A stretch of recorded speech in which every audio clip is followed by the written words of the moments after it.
Hello everybody and welcome to Age of Wonders 4. This is an early access look. What it is a game that I've put quite a few hours into over about a month because I was working on some of the official tutorials for the Age of Wonders 4 YouTube channel. You're welcome to go and check those out, but that's not what we're talking about today.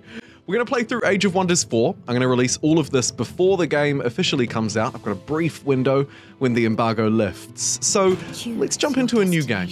And this starting sequence, in a lot of games, you might just kind of look over it or maybe not study it too closely. But Age of Wonders 4 is fantastic right from the word go. And I hope you'll see that as we move through. I could choose a story realm or one of the game's default realms, but instead I'm going to create my own. We could jump into advanced settings where things get really serious, but basically we can jump in here and add different features. So we can choose if we want a frozen realm, highlands, one that's overgrown or completely scorched. For the purpose of this playthrough, I'm going to go through off camera and sort out a few of these different traits. You can see there's traits about the inhabitants and so on and so forth, as well as the players and difficulty, and I'll be right back. Alrighty, so here's my setup. I've gone for a coastal realm, so it's sort of one landmass with a sea.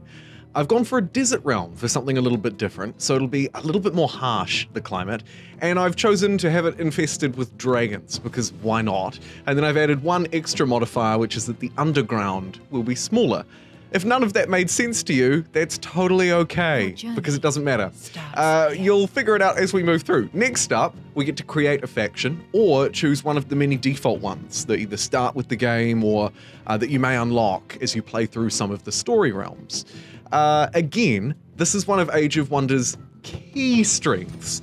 So let's quickly go through and make a faction. I'm happy to make a dedicated tutorial video. By the way, I'm going to have a lot of Age of Wonders 4 content, so if you like it, please do consider subscribing and help us reach our next target of 69,000 subscribers or something along those lines. Anyway, first up we have to choose a physical form, and I think for a desert world it makes sense that it probably should be toads that are trying to take it over, because that's the most ridiculous thing. And then each one starts with these traits. You can, however, change the trait, so it actually doesn't matter so much which one you pick. In this case, we have water adaptation and resilient. Water adaptation, knowing the world that I'm moving into, might actually not be the best for us. So I'm going to choose perhaps a different trait. There are lots of different ones that you can go for. Some of them you can see specify in on combat, for example, while others specify on land. Here we have desert adaptation. Let's be desert frogs. It makes sense. It just makes sense. And then for our body trait, hearty desert frogs. I mean, you can't go wrong with a little bit of extra hit points. Strong desert frogs. I mean, the options are endless. We're gonna go for the lols, unicorn mounts. A powerful boost for your mounted units, but it has no effect on others. So our mounted units will get 10 hit points and they'll gain the phase ability. The tooltips, by the way, in this game, fantastic. And our ruler will start with 1 too, so why not? Unicorn mounted, desert adapted toads. Let's go. Look at that. Okay, that's what I'm talking about. Next, we have to choose a culture. The culture will have certain abilities. So, for example, let's take the barbarians. Structures with food and draft income, so they specialize on those yields. Melee units have primal strike, and crucially, the thing to really focus on is the affinities. There are 6 in the game, and as we move through, you'll figure them out. I won't explain them all in detail here, but the kind of race that we choose affects not only what yield we specialize in, with extra buildings or production from them, but also our affinity pathline. So I think for these froggy boys, in a desert world, the nature affinity will help us grow, so that might not be a terrible idea. Barbarian will be a little more aggressive, better at units. High will be sort of better at making money and sort of being better than everyone else. I think we might stay clear of the more magical ones, at least for the start. I'm going to focus on something a bit more, perhaps, industrious. Though this is one of my least favorite affinities. We're gonna do it. Let's be industrious. And then, just as you thought it was done, we can now choose 2 traits. Again, these traits follow the affinities, so we can add in more affinity points up here to try and sort of focus our empire a bit more. What I might do now, seeing as we didn't take a foodie one, is jump down here and find something like Adept Settlers. Always good for the extra city cap. Fisheries, we are on a coastal world, or with a little bit of coast, so that might not be terrible. Maybe we ignore the land and just get food from the sea. Let's do it. We're toads after all. Let's be experienced seafarers. And accidentally clicked Great Builders. I don't think I want that though. I think we'll move maybe up more towards militarism. Cities require minus 10% food for gaining a new pop. Tier 1 units have an extra rank. These are all pretty good. If we want to get a bit dark, we can go for the sort of the corpse eating. Yep, that's a thing. I think we'll go prolific swarmers because this will also help us grow and it will give us a little bit of the militarist affinity. Finally, we have to choose a tome. The tome also leans into the affinities. By the way, there'll be time cards below if you want to skip through this. I realize we're spending a long time on the creation phase, but it's brilliant and it's very important. They've designed it really well. Having played through quite a few times now, I really like this game. I'm usually a historical strategy fan too, but something about this, it's fantastic. Again here we're aligning ourselves with an affinity. We're also choosing what spells we want to get. And you can kind of think about the spells and these tomes as also the research or the tech side of Age of Wonders 4, if you will. This is your scientific victory. And it just so happens that science lets you summon extra minions or burn the world, for example. So it's all very cool. We'll also get some other extra benefits here. Base melee attacks. Gains 60% chance of inflicting bleeding with obsidian weaponry. Seeing as we're industrialists even, let's go Tome of the Rock. Defenses dealing physical damage, unit enhancements. Yeah, I think I prefer the defenses. And then finally, outside of that creation, there's one more thing that we have to decide, our ruler's origin. On the left, we have the champion, a ruler that rose up through the ranks of the people. Here it's about making money, about your unit's experience, about relations with free cities. On the other side, you have basically the sort of the magical one. All cities gain extra mana, world casting and spell points, so it's easier or quicker to cast your spells, and Wizard Kings have the overchannel ability in combat. I don't think we're a Wizard King, I think we're most certainly a champion of the Toads. So let's do it. And now, finally, you have your sort of Skyrim-esque character creator, customizer. The looks don't matter so much, though you... Oh my god. Okay. Little toads with long arms and long legs. I like it. I think we should be green. I love a character creator. I could... Oh, their open hands? Or maybe trying to look tough. I kind of like the trying to look tough mood. Yeah, okay, mohawk. Let's have a mohawk. That's great. I'm happy with the color. You know, I'm almost happy. Wow. Maybe we just have a big stupid hat instead. And some of these things I've unlocked in my Pantheon. Oh, I like that. Got a sort of a Mandalorian vibe to it. Mando the Frog. This is great. That's a little bit magical for our taste. We're more industrial kind of people. You know what? That's great. That's fantastic. Do we want the noose as our symbol? I mean, there are probably better ones. Should we have a crab? Kind of. And last but not least, will be surname Frogsman. First name, very creative, I realize. The Croaking Seafarers. You know what? That isn't half bad. All right, Toady Frogsman of the Croaking Seafarers. Let's jump in to Age of Wonders 4 and see what it has to offer. In a beautiful panning over, deserty world, ocean next door, good for us seafarers. Here's everything we've just picked combined into one beautiful screen. And now we can get started. Alrighty, so this isn't a beginner's guide, but this will be because it's releasing during the sort of early access before the full game comes out period. I will kind of go through things as if you're new to the game, because spoiler alert, if you're watching this when it's first uploaded, you probably are. So we spawn in, we have a scout, and we have our main army, and our main army, of course, is led by our hero, none other than Toady Frogsman. It looks like we've already got quite a lot of bad dudes around the place. God, I hate octopus. They're so disgusting. Not you, octopus. The animal. We also, of course, have to set some production. I'm a big fan of getting extra food at the start because food will help us grow, right? This is literally just based off our food per turn. So let's get the food building to begin with, and let's recruit a couple of our froggy boys. Start training a couple of them up because it'll take some time to recruit. So we might as well, and we always start with a nice bit of money in Age of Wonders, so that's good. We also have to set our research. These are our spells from the tome that we were talking about earlier. If we hover over them, we get a quick look at what they do. So you can see here, this is a buff spell. Kind of self-explanatory, it's going to buff units. This one here is a summoning spell. It's literally just going to summon us a gargoyle. And then we have Stone Skin, another buff spell. I like the summoning ones because it lets you plop down units onto the map, casting a spell like this into an army. So it's great for reinforcing far and wide. Now let's actually explore. We should probably follow the roads because we can... Oh my god, wow. That level of detail. That's one of the reasons why I love this game. That rainbow coming out of its rear end. Hilarious.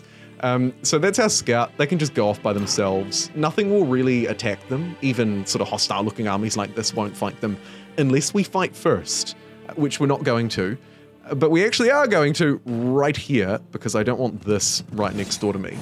I won't manual combat every fight, but seeing as this is our first one, it makes sense that I show off my lack of skills in manual combat. What I will say is we can swap it to auto at any time up the top here.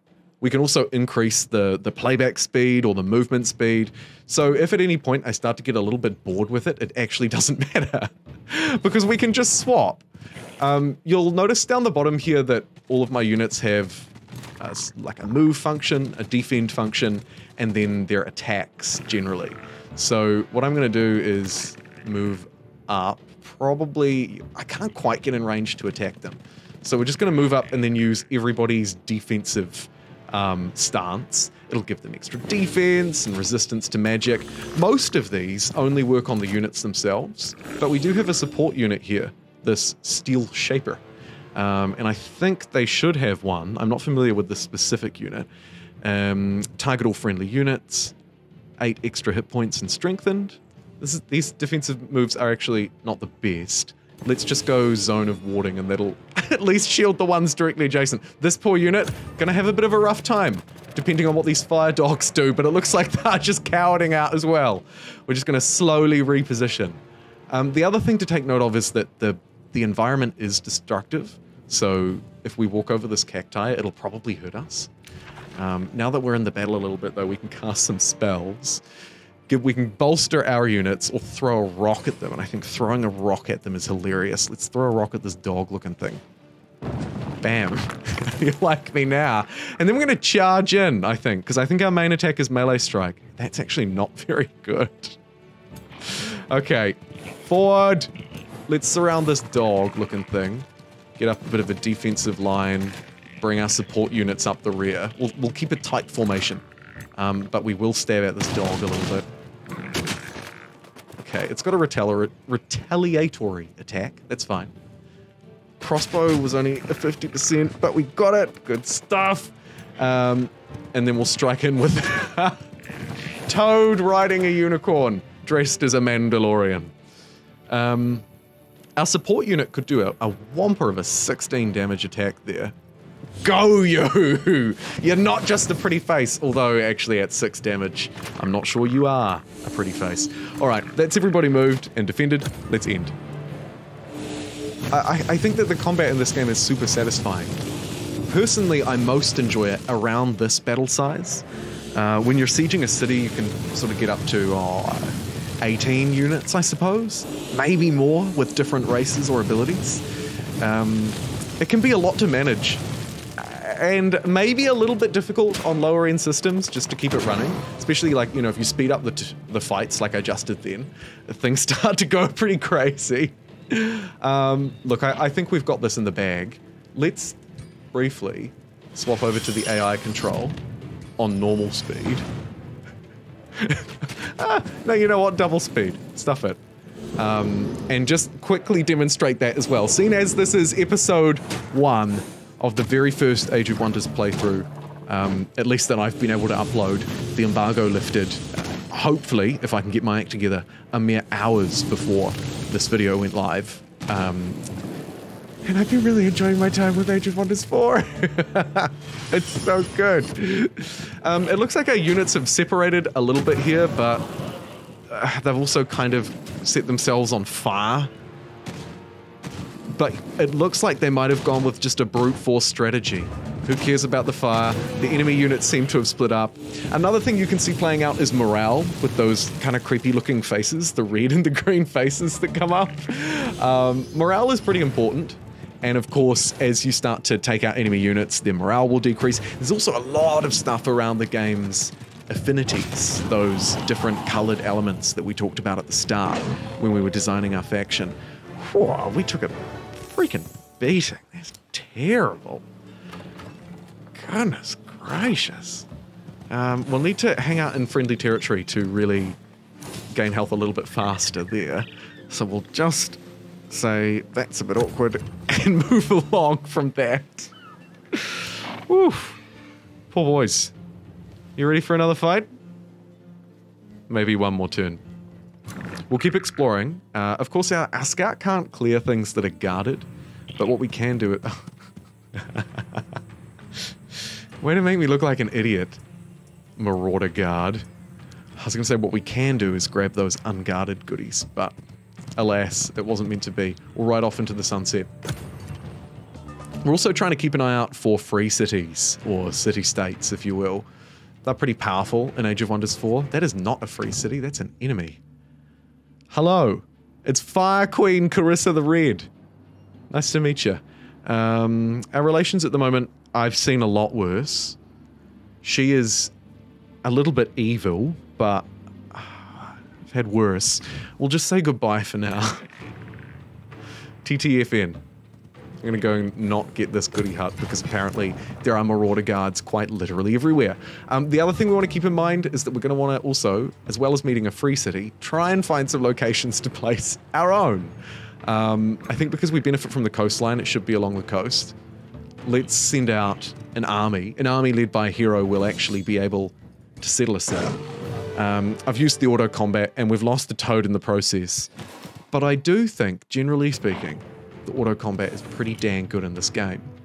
We've also just been introduced to the level up system for our heroes. They get super abilities at 5, 10, 15, 20 levels. But in between that, you can kind of basically increase their support skills, their aggressive skills, or their magic. I think we'll just go for the basic warfare. And we are at the moment swinging a pretty crappy hammer, but it's a hammer nonetheless. Let's get fighting one. Or, hold on, obsidian weaponry. Yeah, let's get that because that's one of our special traits. We can unlock that because of, I think, the tome that we chose. Or our industrialness, I should say.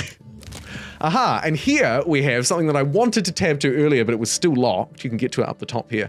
The Empire Development Tree. And this is where those affinities, which are up in the top right, that we picked up from our tomes or our race, and that we'll continue to pick up as we upgrade ourselves and sort of make decisions throughout. So we're never pinned into just one tree. That's the beauty of this game, is we can unlock and progress through all of these. But for the time being, of course, we're pretty focused on our first ones, and we can spend Imperium, this resource, also used to found cities, to go through and basically get ourselves some upgrades. I think we'll go probably General Seafaring when we can. At the moment, we can only afford this one, which is Outposts are cheaper to make, take one less turn to build and start with walls. That's actually pretty nice. Let's grab it. Outpost, of course, is the baby version of a city. So we're going to be placing some of those down fairly soon. Aha! Here we have... I haven't really played an ability, a faction where I've been able to cash in on this so early. So because we're experienced seafarers, we love these coastal tiles. We can also, of course, go for the generic land improvement tiles. There's actually a gold vein here. So getting a gold mine up there soon is pretty quick, pretty smart. Usually on empty tiles, like this one, a farm would be a reasonable idea. This one's also got some gold by the looks. No, it's iron. Incredible for production. But there's a little bit of everything here. And food, which I do value a bit more in the early game because it'll help us grow. I'm going to need to clear out this infestation. Damn it, everybody! But that's fine. We'll get there when we get there. Let's maybe loop back to the coastline with our scout rather than checking out all of... Oh, there's a lot of goodies there. I'll come back for you goodies. Because we're going to try and find a location for a second city. Oh dear. It's going to be right up the top of the map. I didn't realize that we were so penned in up here. We're probably better off actually just exploring down this way. How far away is the bottom of the map? Quite close, and there's a giant mountain range at the end. Okay, every time we gain a new population, we'll be able to annex a new territory. When we get close to other people, it'll start to pee them off a little bit, but for the time being, we can just do it safely and give no regard to their feelings. Let's get another fishery online. Okay, that is most certainly a dead end. Oh, there's a world wonder here as well, an ancient wonder. So it's only a 1 strength, which you can see by these skulls here.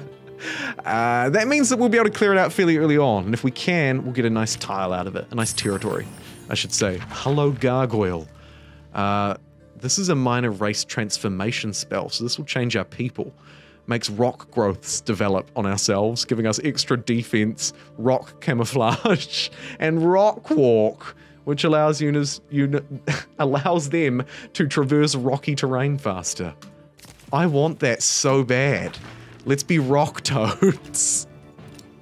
We're going to need to invest in some magic to be able to make the most of that.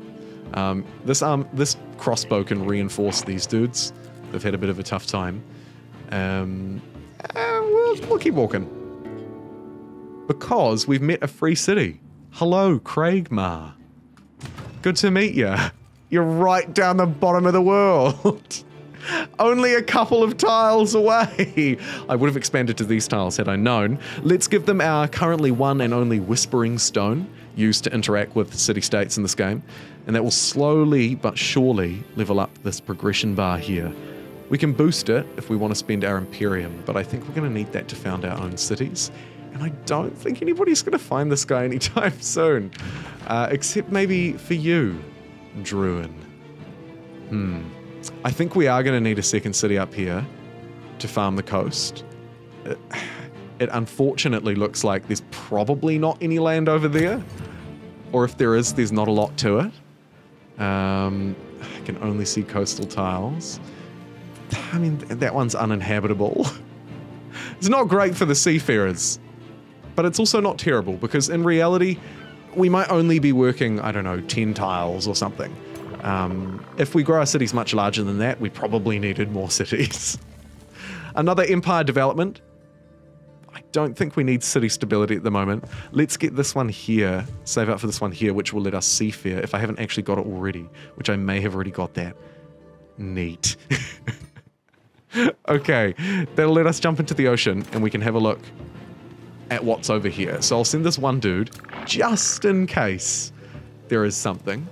And this land is glowing red. We've met another player. Oh, great. Dwarves. Artisan merchant, though. Relations, yeah, they're alright. Our guildmaster and our city-state, soon to be, has triggered this event. I won't read through it all, but I am interested in what we get out of it. We can scold him, we can lose a bit of Imperium and get our pact, or we can basically just say, nah, we'll spend the Imperium and get the pact.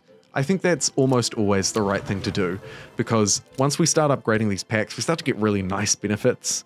At the moment, we can trade $10 for some fruit, which will help us get our alliance faster. The city-states gain access to special resources, map-based resources. And this lady next door's decided that we're her rival. Just straight off the bat. Okay. Well, I will also pronounce you my rival. How do you like me now? Here are the special things that you can collect, and when you collect them, you get extra bonuses as well. And the one that we just got was the stone tongue fruit, which itself gives us an extra whispering stone. So we're on the lookout. There's also an underground. We haven't found a passage to get into it yet, though. And I have it set on small for this map, so it may not even be that big. I think we will place a second city here, and then maybe either capture this one if she wants to play hardball, or settle a third one somewhere inland and say goodbye to our coastal paradise. RIP. We'll see. Ooh, I misspoke about the gargoyle earlier. Not actually a summoning spell, but rather it unlocked the unit itself for us to build. It's quite expensive, but I don't mind. Let's train up 2 gargoyles. I've got a shrine coming online. I also rushed production for a building, the basic version of this, the library, so that we can start to get a little bit of extra research, because research knowledge is so powerful. We're not growing especially strong, especially quickly. Might just speed this up a turn so I can have a look. 52 food a turn. It's going to take us 4 turns to grow. Okay, that's not terrible. Let's get a couple of land improvements down, because old Craigie boy down here is going to start to expand towards us, and we don't want to lose all of these tiles. So we'll grab a mine. Why not? And then, as I said, with this unit, we probably want to run our way up this way and try and settle. I did forget that I was going to sail across here and have a look. So let's do that. If you double right click, by the way, you can speed up their movement. Looks like this is just ocean as far as the eye can see. Yeah, well, I did ask for it in the map settings, so serves me right. I guess we just harbor our way out into the deep ocean, and then we can settle quite a few cities on the land. Could be worth a go. What do the dwarves want?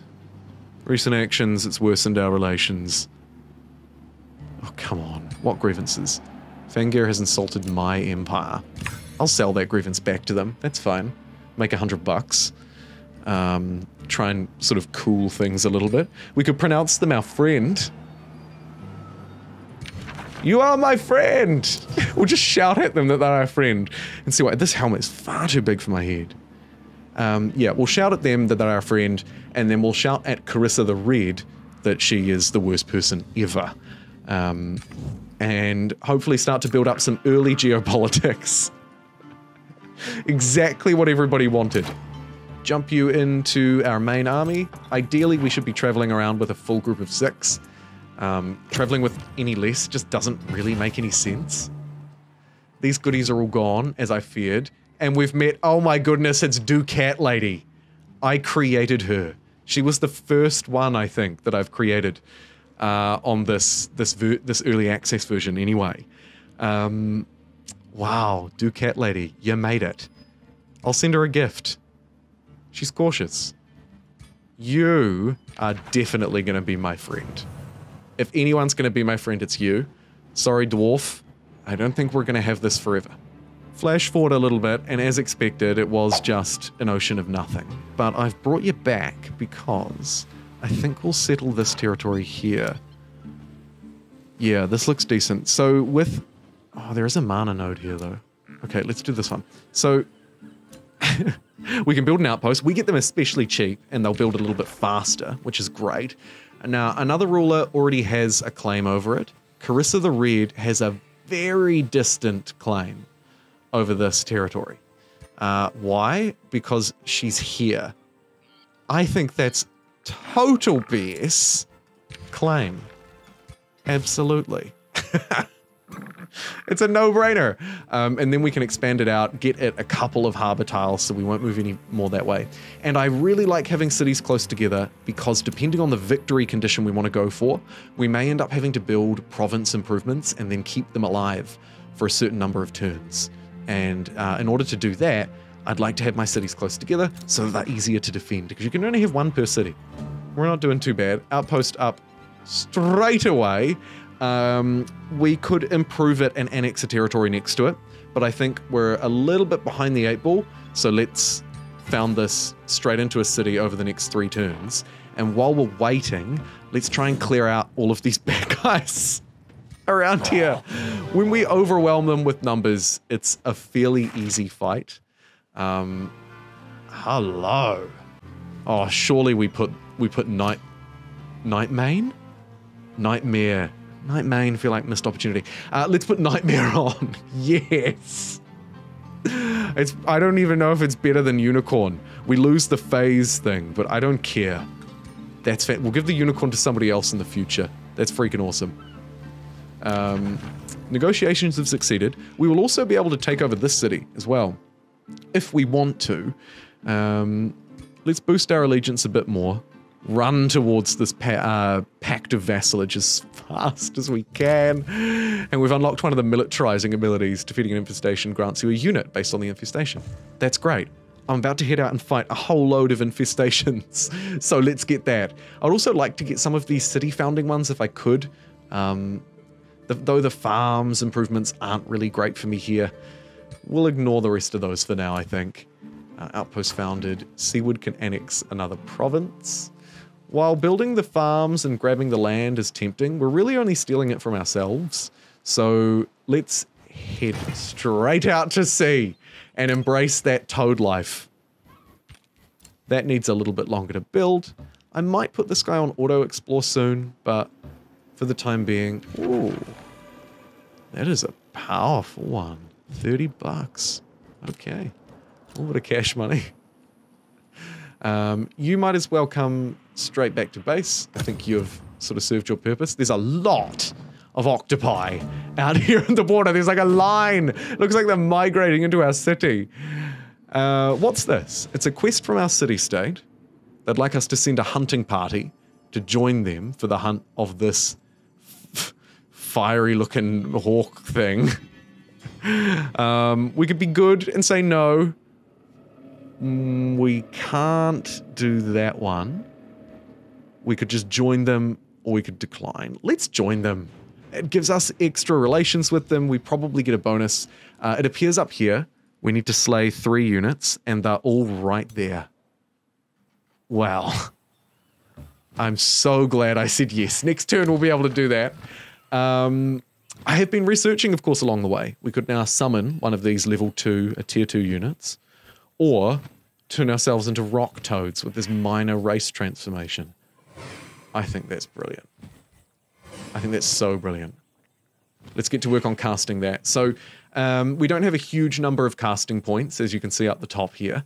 So it's going to take about 4 turns, and then we'll be able to use it. Not too bad. I mean, it's the start of the game. We're not magical dudes. Here's our gargoyle done. I think we definitely put a gargoyle into this army to complete it, because that gives us a nice sort of rounding of units too. And then with our cash, what to build next? We don't have anything boosted. We still have a few tier 2 buildings to grab. Although the shipyard, the vendor, the workshop, they're all very cheap. We could also unlock our 2nd tier units and the tavern. We don't really need the tavern yet though. Province annex range could be useful soon, but I think I'll grab the resource that I'm short on the most. Let's go gold. You can't go wrong with a bit of extra gold. Then we'll grab the town hall and a workshop. Why not? We'll keep on top of our production. It's falling behind the rest. You might expect it to, but maybe not quite by that much. Especially when I remind myself these tiles are producing 522, although it is only gold and draft, so arguably not quite as good as production. Let's not get that unit enchantment. Let's get an extra scout research, effectively is what that is. It'll let one of our armies see further, have extra vision range, and keep exploring the map. We keep finding these awesome ancient wonders, and they're so far away. It does make me think we might want to try and capture this city. Maybe. Let's end the turn so that we can slay these birds, finish this quest. It's a fairly safe attack. That bird's pretty strong. I think we'll auto-resolve that. Nice work. These anvil guards. Terrible. Like a fish out of water, forgive the pun. There's the event completed. The rewards for this are usually pretty good and pretty varied.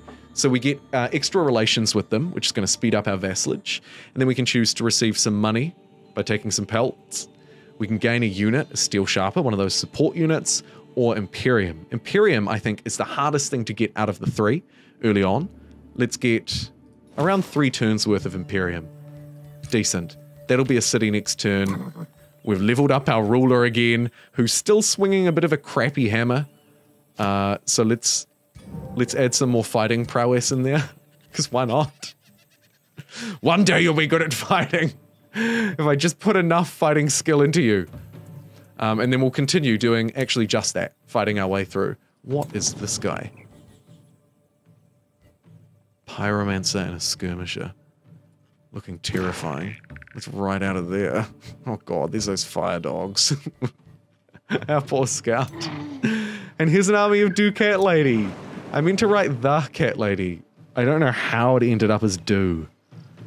I honestly don't know. But that's the origin story of Do Cat Lady. Yeah.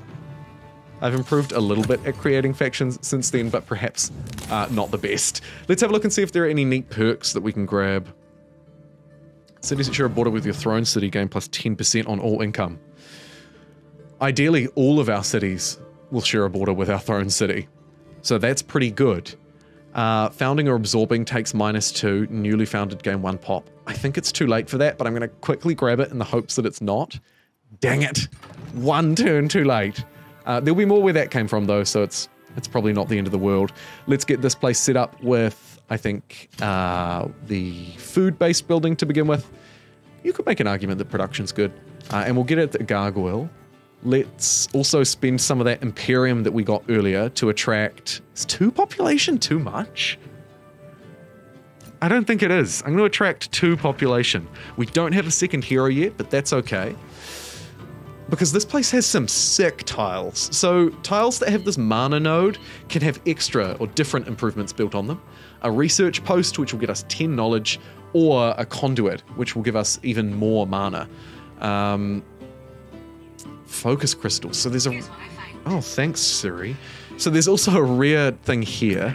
Let's take out this guy. That was a tough fight. Holy, I didn't mean to insta-click that so quickly. We could watch the replay or retry it. The beautiful thing about combat in Age of Wonders 4 is it lets you do all of that. I'm not going to in this case because I am impatient and more interested in seeing what this gives. So the focus crystals give... Fudge! 10 gold and 10 research. That's nuts. Let's get a research post there. That tile alone just added 15. That is so good. You know what? Let's get another research post there. Stuff it. 2 research posts. We've just added, I think an extra 20? 5? 30? I can't even remember what we were at the start. 20. The city is producing 20 knowledge off of those. That is really freaking good. Do I want to do that again? Have I gone mad with power? I think I have. This is generally not an advisable strategy to spend so much Imperium so early on, because you'll want it for cities or for absorbing your city-states. So I'm going to put myself on a spending ban after grabbing, I think, another research post. Yeah, this is just going to be Scienceville, Tennessee, right here. This city. Oh my god. Okay. We're doing it. Great. And we'll try and get you a governor at some point. 250 bucks for the sort of the slightly better ones. Though this guy, really one with nature, already comes riding a unicorn. Only 150 bucks. Level 1. Who cares? You're hired. Welcome to the team. Archery 1. Okay, so you're a ranged dude. You've got a unicorn, of course, which is great. Bam, there's our second hero online that we just recruited. The game will usually prompt you, but I want to get a second army online quicker than that. Got a gargoyle in 2 turns there to help bolster them. And we're sort of slowly training units elsewhere. We are actually quite shy on units. There'll be a rally in 4 turns where we'll be able to buy some, so I might save up some money. And... do we want to found another city? If we do, it's going to be over this way, I think. So let's run over here. Maybe we find some water. Maybe somewhere where the frogs could live. Carissa is insulting me, as you would expect. We'll ignore her for the time being. Friendship with you was declared. Do cat lady! Ah, a woman after my own heart. Brilliant. And we're now a vassal, a bonded vassal. No, standard vassal with these guys. Once we start to get up to these higher ones, we'll be able to get a lot more of their income, and then potentially if we want to absorb them. So that's going to help us out across the board. Now, because Rana had such an alignment with nature, the fleet-footed, we can assign all of our heroes as governors. They can keep running around the map and fighting. It's all good. They can govern remotely via Zoom, but we will put them in here, and we will put her in here because she's great for food. So this place is hopefully going to grow fairly quickly. Scienceville, Tennessee. Good to see. And we'll just sit and heal for a little bit. We could actually reinforce and have 2 heroes to clear out this place because there's quite a lot of bad dudes up here. So let's do that. I could spend a little bit of money to hasten that recruitment, but as I mentioned earlier, we're going to save up our cash for a rally of the leisures. In fact, we're going to save it up completely across the board. Let's go with our the sea is mine strategy and just keep building fisheries in the ocean. Ah, I knew you would ruin this for me, Ducat lady. Your city's also very big. We claimed a province, and that's annoyed Ducat lady. Okay, let's quickly settle these grievances. Everything's fine. We'll exchange money and like each other again. It's how the world works. Okay, our bonded vassal now, so we're sort of hoovering a bit more cash out of them. I don't want to take any more of those trade deals, though. Wow, that is quite the forward settle, Ducat lady. What the... I wouldn't have settled it for 60 bucks had I'd known. Okay, I'm gonna spend some of that precious Imperium and grab this tile, because that is a completely unacceptable forward settle. I guess we can live in harmony, though, if I take this. We probably still can. It's a really tight map. Holy crap. In this game, there are 4 players. On a default, I think there are maybe 6 or 7. I'm used to seeing larger maps. Either way, though, let's cast this spell, obviously on our one and only race. It'll give us extra defense, rock camouflage, and the rock walk. Welcome. You are now one of the Earthkin. Fan-freaking-tastic.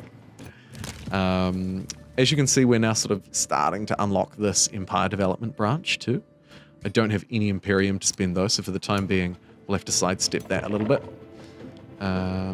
And you can give up all of your movement and merge together, because why not? Maybe also a cheeky move out there. No! We'll regroup and try that in just a minute. Alright, so we've trained a couple of gargoyles out of the city, and thanks to an event from my city-state. And now we should have... You know, it's not quite the overwhelming force I would have liked. This is a tier 4 veteran Eagle Rider. This guy is not mucking about at all. When a defending unit dies, all adjacent hostile units suffer 15 spirit damage and have 90% base chance of suffering condemned. Goodness gracious. Good luck, boys. Oh, you did really good. We just lost the 2 gargoyles that we just trained. I mean, this is the price we pay, right? Because this is actually really powerful territory. The Arctan Blood gives us 20 mana when annexed, and we get some extra combat casting points as well, so we'll be able to cast more spells, or cast spells quicker, essentially. I am a bit short on mana. That's going to be a great tile to pick up in Scienceville, Tennessee, which hasn't even needed a single one of its harbors, because it turns out the land is awesome. So good.